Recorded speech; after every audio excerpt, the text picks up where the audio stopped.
ஆஃபீஸில் வந்து ஜன்னல் சீட் பாதில் உட்காந்துக்கிட்டு காரில் போகிறப்போ ஃபேஸில் வந்து சன்லைட்டை வாங்கிட்டு நான் வந்து விட்டமின் டியை பூஸ்ட் பண்ணியிருக்கேன்னு நீங்கள் நினச்சிங்கன்னா அவங்க உடம்புல எந்த விதமான மாற்றமுமே நடக்காதுங்க. சன்லைட்டில் வந்து 2 வகையான யூவி ரேஸ் வரும். ஒன்று வந்து யூவிஏ, இன்னொன்று யூவிபி. இந்த யூவிபி நம்ம ஸ்கின்ல பட்டால் மட்டும்தான் நமக்கு வந்து விட்டமின் டி ப்ரொடக்ஷன் ஸ்டார்ட் ஆகும்.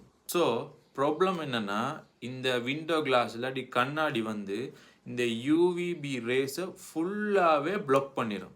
நமக்கு என்ன நடக்கும் அப்படின்னா, ஹீட் வரும், லைட் வரும், பட் விட்டமின் டி ப்ரொடக்ஷன் நடக்கும்னு கேட்டிங்கன்னா கம்மியாக தாங்க நடக்கும். அப்படி இல்லைன்னா நடக்காது. பிகாஸ் விட்டமின் டி ப்ரொடக்ஷனுக்கு டிரெக்டாக யூவிபி ரேஸ் வந்து நம்ம ஸ்கின்ல பட்டால் மட்டும்தான் நமக்கு விட்டமின் டி ப்ரொடக்ஷன் நடக்கும். ஸோ ஹெல்த்தியாக விட்டமின் டி வேணும் அப்படின்னா டெய்லி ஒரு 15 to 20 மினிட்ஸ் உங்களோட பாடியை வந்து டிரெக்ட் சன்லைட்டில் நீங்கள் வந்து வெளிக்காட்டினீங்கன்னா ஒரு ஹெல்த்தியான விட்டமின் டி ப்ரொடக்ஷனை உங்கள் பாடியில் ஏற்படுத்தலாம். ஸோ இந்த மாதிரி புது சயின்ஸ் அப்புறம் உங்கள் ஹெல்த்துக்கான டிப்ஸ் நீங்கள் தெரிஞ்சுக்கணும்னா மறக்காமல் என்னை ஃபாலோ பண்ணி லைக் பண்ணி வீடியோவை ஷேர் பண்ணுங்கள். இதே மாதிரி ஒரு புது வீடியோவில் சந்திக்கிறேன்.